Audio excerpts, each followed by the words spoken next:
terus, terus, terus, terus, terus. Ah, aduh.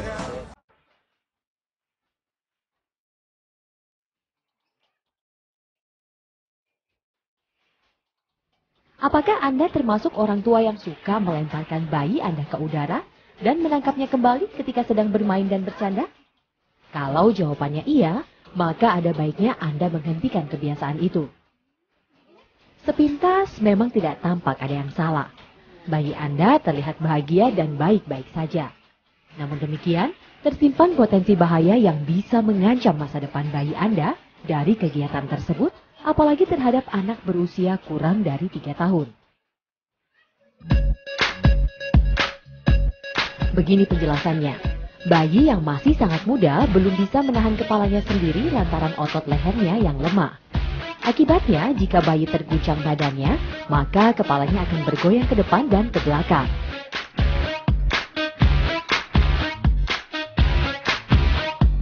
Goyangan ini bisa mengakibatkan cedera dan kerusakan otak, serta pendarahan di dalam dan permukaan otak.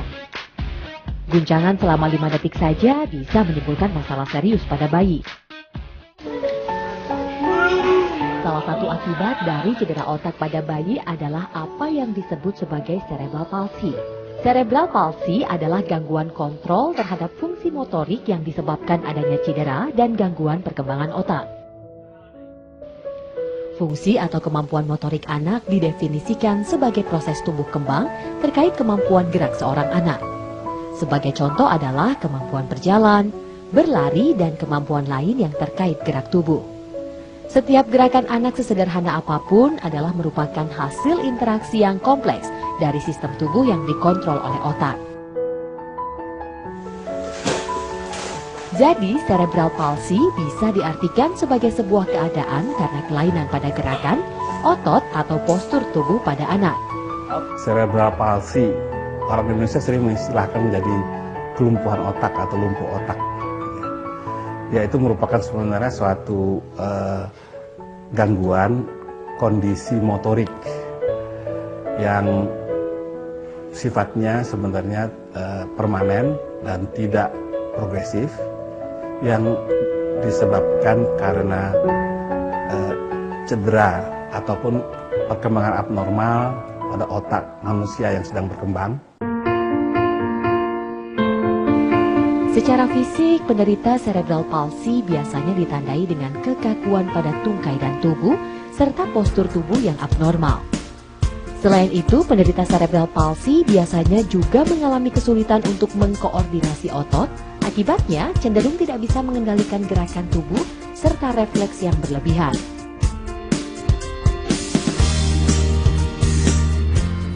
Sementara pengaruh cerebral palsy biasanya kemampuan fungsional sangat bervariasi.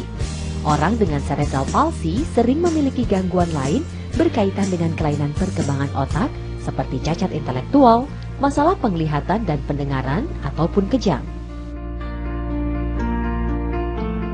Ya, itu semua tergantung dari letak dan luasnya kerusakan di otak.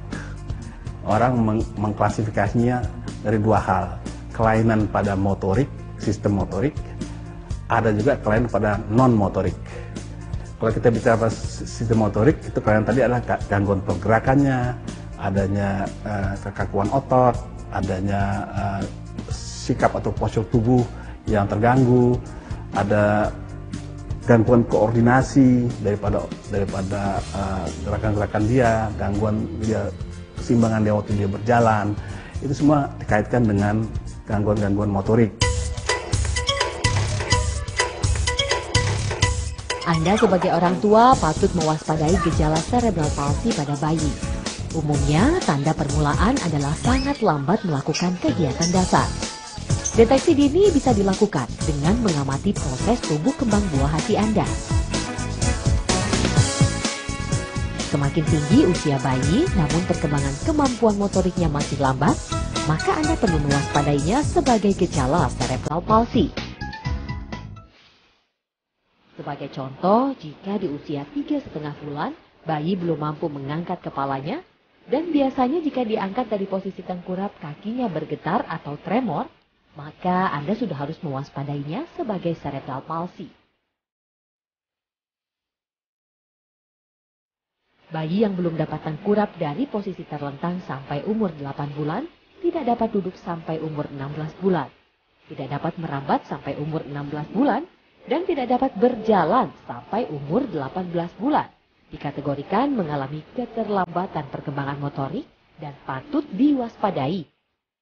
Selain itu, penyimpangan perkembangan motorik seperti bayi yang menyeret kaki saat merangkak, kesulitan duduk tegak, atau bayi yang mengalami kesulitan berjalan seperti berjalan menggunakan lutut dan jinjit juga merupakan gejala cerebral palsy. Deteksi dini juga perlu dilihat pada bayi yang kemampuan bicaranya lambat atau kesulitan berbicara, serta sulit melakukan koordinasi gerakan ketika meraih benda.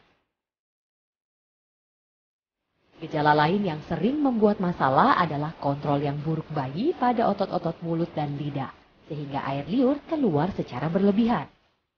Kesulitan makan dan mengunyah akibat gangguan motorik pada mulut menyebabkan asupan makanan yang buruk yang menyebabkan pertumbuhan gizi tidak tercukupi, sehingga menyebabkan rentan terhadap infeksi, gangguan pertumbuhan, dan perkembangan anak.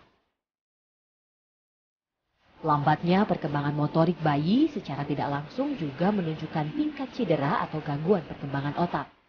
Sebagai contoh, masih dikatakan ringan apabila anak hingga usia 18 bulan belum dapat berjalan tetapi sudah mampu berdiri.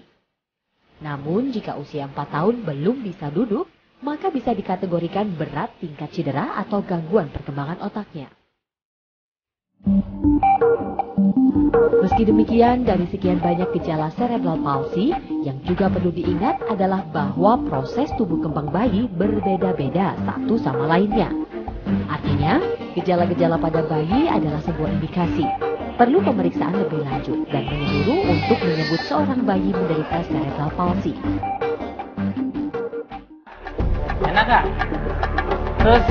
Berdasarkan kerusakan gerakan yang diakibatkan cerebral palsy sendiri terbagi dalam 4 jenis. Yang pertama adalah cerebral palsy spastik. Cerebral palsy jenis ini mengakibatkan otot kaku permanen, kejang pada sebagian atau seluruh ototnya, kaku otot organ bicara yang menyebabkan kelainan dalam bicara. Pada otak, kelainan cerebral palsy jenis ini terletak di tractus pyramidalis atau cerebral cortex.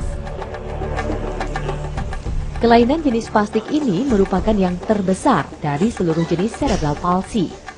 80% penderita cerebral palsy adalah penderita kelainan jenis ini. Jenis yang kedua adalah atetoid. Kasus cerebral palsy ini terjadi pada 10 hingga 20% penderita. Penderita cerebral palsy jenis ini tidak mampu mengontrol gerak ototnya. Penderita biasanya mempunyai gerakan atau posisi tubuh yang aneh. Ada kelompok atau grup atau tipe ataksik tadi yang tidak koordinasinya kurang baik, atau ada campuran dari semuanya itu. Tentunya kombinasi ya. Kalau kombinasi dia jadi sudah semuanya itu udah kena banyak gitu ya, apalagi kombinasi dengan gangguan perkembangan mental.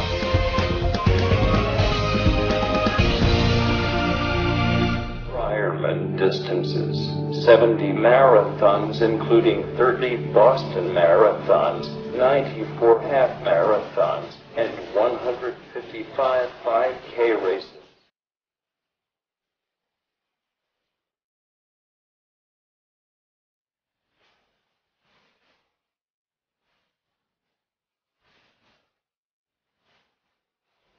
Belajarlah soal kehidupan pada Rick dan Dick Hoyt.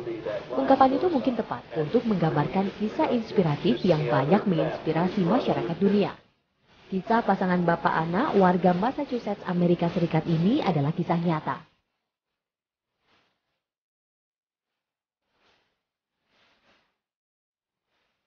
Ada yang istimewa dari keluarga ini. Sang anak, Rick Hoyt, adalah penderita cerebral palsy. Keinginan sang anak untuk bisa menjalani kehidupan normal membuat Rick Hoyt, sang ayah, rela berkorban melakukan apa saja untuk sang buah hati. Puncaknya adalah keinginan Rick untuk mengikuti lomba lari maraton. Sang ayah yang pensiunan tentara Amerika pun menyanggupi percintaan tersebut.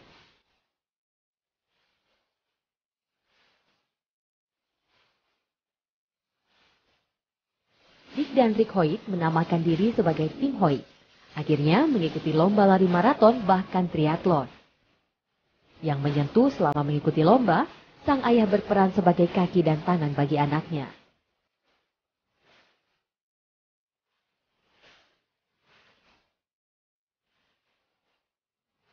Hingga April 2013, keduanya telah mengikuti lebih dari 1.000 kegiatan lomba, termasuk diantaranya ratusan lomba maraton dan 6 kali triathlon. Bahkan khusus Boston Marathon, mereka telah mengikutinya sebanyak 30 kali.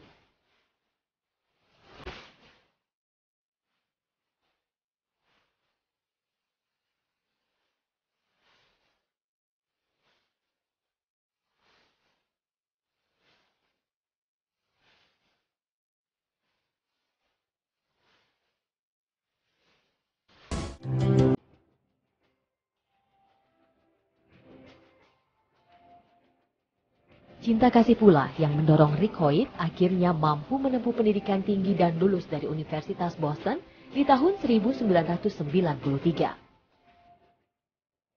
Kisah Rick Hoyt menunjukkan bahwa penderita cerebral palsy masih bisa menjalani kehidupan normal bahkan berprestasi. Cerebral palsy tidak selalu mengganggu kecerdasan penderita. 35% penderita cerebral palsy punya kecerdasan normal dan di atas rata-rata. Tingkat kecerdasan penderita cerebral palsy itu punya kaitan erat dengan tingkat keparahan cerebral palsy yang dideritanya. Semakin banyak cedera atau kerusakan otak yang diderita penderita cerebral palsy, maka akan semakin rendah tingkat kecerdasannya. Selain itu, semakin vital daerah otak yang mengalami cedera atau kerusakan, maka juga akan mempengaruhi tingkat kecerdasan yang semakin rendah pula.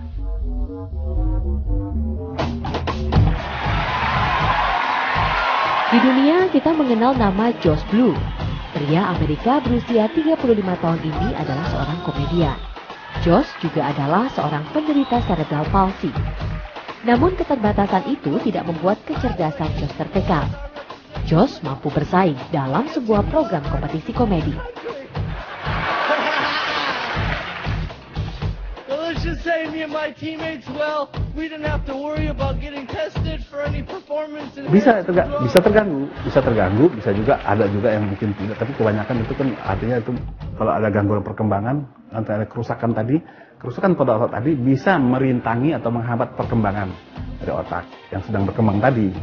Jadi dengan hal ini kan bisa terjadi gangguan dari intelektual, gangguan kognitif, gangguan tadi yang saya katakan. Nah, karena itu memerlukan memang nanti ada tes atau ada assessment menilai kemampuan sampai di mana sehingga perlu diberikan pengobatan atau tindakan-tindakan atau pendidikan tertentu.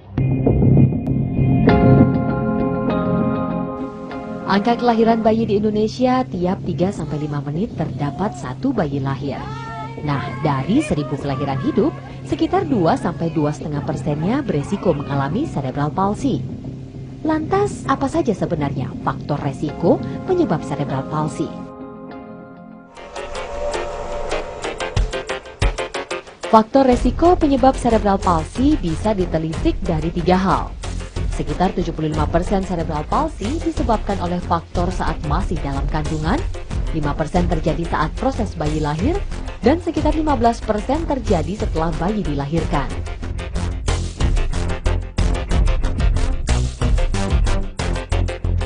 Pada kondisi saat bayi masih dalam kandungan, cerebral palsy bisa disebabkan oleh berbagai faktor resiko. Salah satunya adalah ibu menderita infeksi atau penyakit saat mengandung sehingga menyerang otak bayi yang sedang dikandungnya. Misalnya infeksi sifilis, rubella, toksoplasma, herpes, dan berbagai infeksi lainnya. Gambaran klinis untuk faktor infeksi penyakit sangat bervariasi. Kerusakan dan gangguan otak yang diakibatkan tidak hanya cerebral palsy, tetapi juga bisa berupa hidrosefalus, mikrosefalus, dan gangguan kecerdasan ringan hingga berat.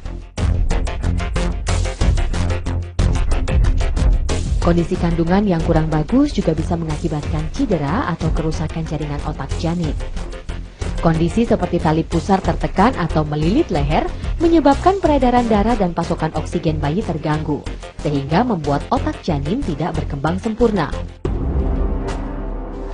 Selain itu, kondisi ibu hamil yang mengalami kecelakaan atau benturan juga dapat mengakibatkan terganggunya pembentukan sistem saraf pusat bayi dalam kandungan. Komposisi makanan ibu hamil saat mengandung juga perlu diperhatikan. Kekurangan gizi pada ibu dapat berpengaruh pada kurangnya gizi pada janin. Terlebih jika ibu mengalami keracunan, maka janin dalam kandungan juga beresiko terkena racun pula, sehingga mempengaruhi perkembangan otaknya. Sementara faktor resiko cerebral palsy saat proses melahirkan juga menjadi hal penting untuk diketahui. Bayi lahir prematur atau sebelum waktunya punya faktor resiko yang besar untuk menderita cerebral palsy. Bayi lahir prematur secara organ tubuh belum matang, sehingga fisiologisnya mengalami kelainan dan rentan terkena infeksi atau penyakit yang dapat merusak sistem persyarafan pusat bayi. Janin yang terlalu lama dalam kandungan juga beresiko menderita cerebral palsy. Penyebabnya adalah pengerutan plasenta dan perubahan warna ketuban yang bisa menjadi racun bagi bayi. Apalagi bila janin juga terlilit tali pusat. Kondisi ini memicu terjadinya kekurangan oksigen pada otak yang dapat menyebabkan terganggunya sistem metabolisme otak bayi. Salah satu tanda dari kondisi ini adalah bayi tidak menangis setelah dilahirkan. Setelah bayi dilahirkan pun ternyata faktor resiko cerebral palsy juga masih ada. Infeksi penyakit yang menyerang otak seperti meningitis bisa menjadi faktor utama penyebab cerebral palsy. Kadar bilirubin bayi yang tinggi sehingga tubuh bayi menjadi kuning pun menjadi faktor resiko yang lain. Kadar bilirubin tinggi dalam darah yang tidak cepat dinetralisir bisa memicu cerebral palsy. Benturan atau kecelakaan yang secara langsung pada bagian kepala bayi pun dapat membuat cedera otak bayi. Cedera itu secara otomatis menyebabkan bayi menderita.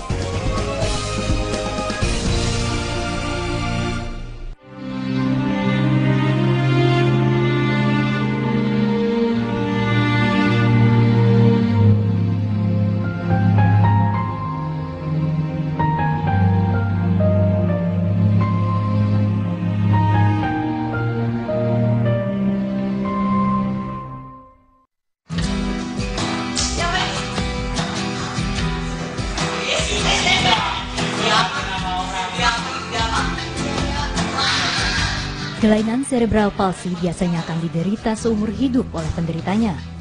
Namun demikian, beragam bentuk terapi bisa diterapkan bagi penderita cerebral palsy. Terapi-terapi ini berfungsi untuk memaksimalkan perkembangan kemampuan gerak tubuh dan otak. Santunan dan rehabilitasi anak cacat terlantar, termasuk diantaranya para penderita cerebral palsy. Di tempat ini, anak-anak penderita cerebral palsy yang sebagian besar tak lagi mengetahui keberadaan orang tuanya karena ditelantarkan ini, menjalani terapi cerebral palsy. Marcel adalah salah satu contohnya. Penderita cerebral palsy tipe atetoid ini mengalami kelemahan di bagian belakang tubuhnya. Akibatnya, tubuh Marcel lumlai. Bahkan awalnya untuk sekedar mendongakkan kepala, Marcel tidak sanggup.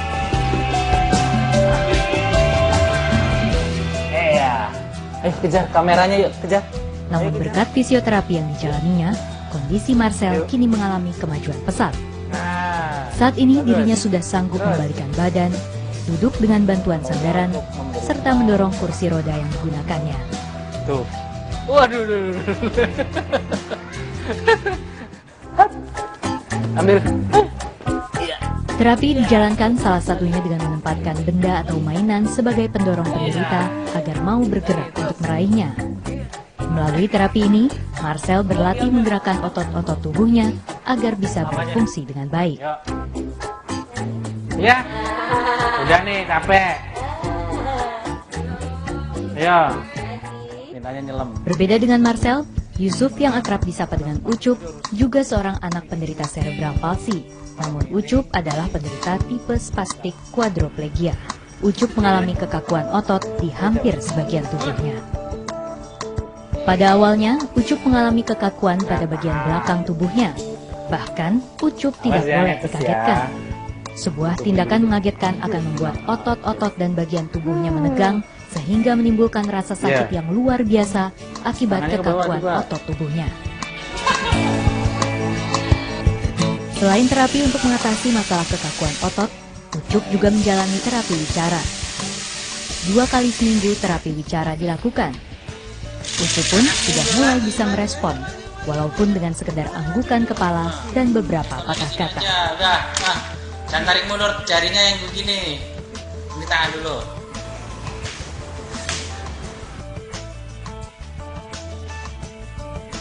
Beragam terapi harus dijalani untuk bisa maksimal dalam meningkatkan perkembangan fungsi gerak tubuh dan perkembangan otak para penderita cerebral palsy. Salah satu yang juga bisa menjadi terapi alternatif adalah terapi sentuh. Metode terapi sentuh dilakukan dengan memberikan sentuhan-sentuhan pada beberapa titik di kepala anak. Sentuhan tangan yang dimulai dari ujung jari ini memberikan rangsangan ke beberapa titik di otak. Terapi ini juga bermanfaat untuk memperlancar sel-sel darah dalam otak. Terapi bagi para penderita cerebral palsy harus terus dijalankan secara rutin